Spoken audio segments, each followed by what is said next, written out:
अगर बयान देते हैं ये गलत हो रहा है, ये सब ये गलत हो रहा है। बात क्यों रहे तो देखिए चलो चल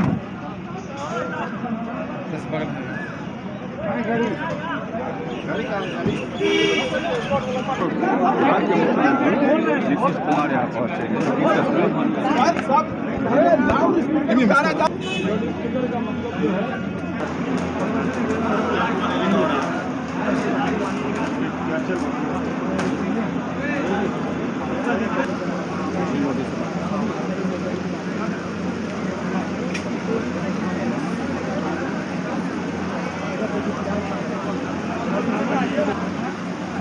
सामने कौन है? अरे भाई साहब, हेलो भैया भैया।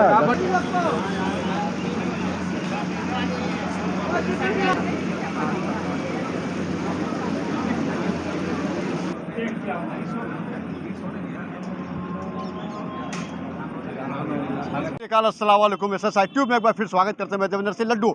इस वक्त हम के राष्ट्रीय अध्यक्ष और बिहार के पूर्व मुख्यमंत्री जीतनराम मांझी के दावत इफ्तार का आयोजन किया गया। इसमें बिहार के मुख्यमंत्री नीतीश कुमार, विपक्ष के नेता तेजस्वी यादव, तेज प्रताप, शहनवाज हुसैन, चिराग पासवान, प्रिंस राज और साथ ही साथ मुकेश सहनी आए। कहीं ना कहीं राजनीतिक दृष्टि से अगर देखा जाए तो ये बहुत ही महत्वपूर्ण है, क्योंकि यहाँ पर जिस तरह का लगातार दावत इफ्तार किया जा रहा है और बहुत तरह के पार्टियां आ रहे हैं और एक दूसरे पर आरोप प्रत्यारोप का भी दौर चल रहा है, लेकिन एक साथ में एक जगह बैठकर दावत इफ्तार किया है तो कहीं ना कहीं पार्टी में एकजुटता दिख भी रही है और साथ में नकारात्मक भी जा रहे हैं, क्योंकि बिहार के उप मुख्यमंत्री तारकिशोर पासवान भी बताए थे कि कहीं ना कहीं जो ये संज्ञान में आया है और देखा जा रहा है तो तमाम लोग एक साथ में यहाँ पर यहाँ देख सकते हैं जीतनराम मांझी जी का ये आवास है।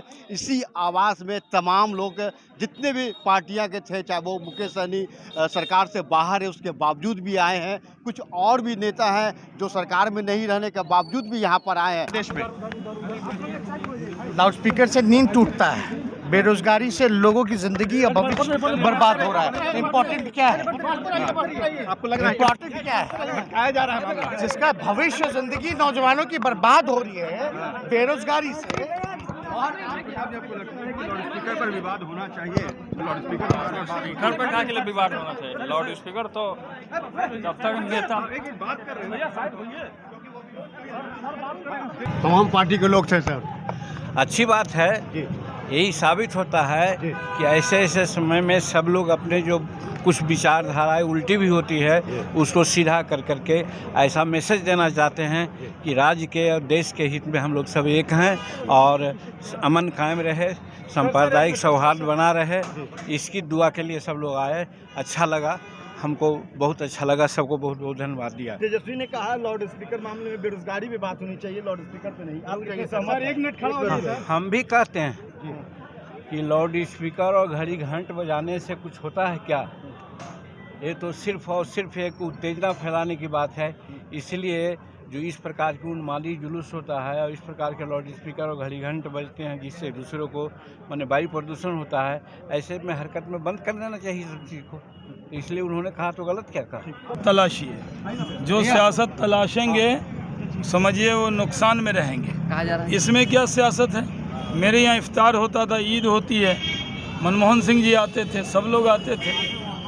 तो इफ्तार में, ईद में, होली में, दिवाली में, त्यौहार में, जन्मदिन में नेता एक दूसरे के यहाँ जाते हैं। ये दल का सवाल नहीं है, दिल का सवाल। पक्ष विपक्ष की लगातार मुलाकात को लेकर कही जा रही है कि जदयू और राजद में जो दूरियां हैं, क्या करें? अगर जहाज में दूसरे दल का नेता मिल जाए तो कूद जाए उससे कि नहीं जी जहाज में तेजस्वी जी भी बैठे हुए हैं तो हम बीजेपी के हैं तो हम कैसे बैठे? ऐसा नहीं होता है ना। आदमी कहीं पर कोई मिलता जुलता है तो ये होता ही है। हम लोग अलग अलग जाते हैं, लोग मिलते हैं, अलग अलग दल के लोग मिलते हैं तो क्या दिक्कत है? द्वारा जो इफ्तार दिया गया था उसमें संयोग से हम उस समय बाहर थे, इसलिए हम नहीं भाग ले सके। बाद में मैंने श्री तेजस्वी जी को बताया भी था। रहते तो निश्चित तौर पर जाते और आज भी स्वाभाविक तौर पर भी आए हैं। जब हमारे एनडीए के साथी या हमारे कोई भी माननीय विधायक इस तरह के आयोजन में बुलाते हैं तो निश्चित तौर पर हम सब जाते हैं, एक दूसरे के आयोजन में अपनी हिस्सेदारी को उप मुख्यमंत्री बढ़ाते जी हैं। विपक्ष के उस बयान को कैसे देखते हैं? नीतीश कुमार और तेजस्वी यादव की मुलाकात को लेकर वो कह रहे हैं एनडीए में असहज मुख्यमंत्री नहीं, हैं, देखिए इसलिए आ जाए मेरे तरफ। एक चीज़ तो बहुत स्पष्ट बता देते हैं कि एनडीए की जो सरकार चल रही है ना, बहुत मजबूती से है। मतलब ये बहुत दोहराने की आवश्यकता नहीं है। और कोई किन्हीं के यहाँ जाते हैं और आते हैं तो सामान्य शिष्टाचार में कई चीज़ें करनी पड़ती है, तो उसको कोई बिखराव और जुड़ाव के रूप में देखने की आवश्यकता नहीं है। लेकिन बुलाहट आ रही है, लेकिन बुलाहट आ रही है विपक्ष की ओर। अरे स्वाभाविक है, बुलाहट तो हमें भी आया था। सब एक दूसरे के यहाँ जाते हैं, जो पटना में रहते हैं जाते हैं, नहीं रहते नहीं जाते। जानी जी, तमाम पार्टी के लोग निसंदेह हमने पूर्व में भी कहा था कि जीतन राम मांझी साहब के यहाँ जब दावत इफ्तार होगी तो पूरा बिहार इकट्ठा होगा। हम पर्व को, त्योहारों को, धार्मिक कार्यक्रमों को राजनीति के साथ नहीं जोड़ते, दलों की बाधाओं के साथ नहीं रखते। और आज हमने इस बात को पुनः साबित किया है कि आदरणीय जीतन राम मांझी जी सबको एक माला में पिरो कर रखना जानते हैं, और हमने इस साबित करके दिखाया है। SSIF टीवी आप देखते रहिए, लाइक कीजिए, सब्सक्राइब कीजिए। हम आपसे विदा लेते हैं एक नए अंदाज, नए उत्साह के साथ में। जय हिंद।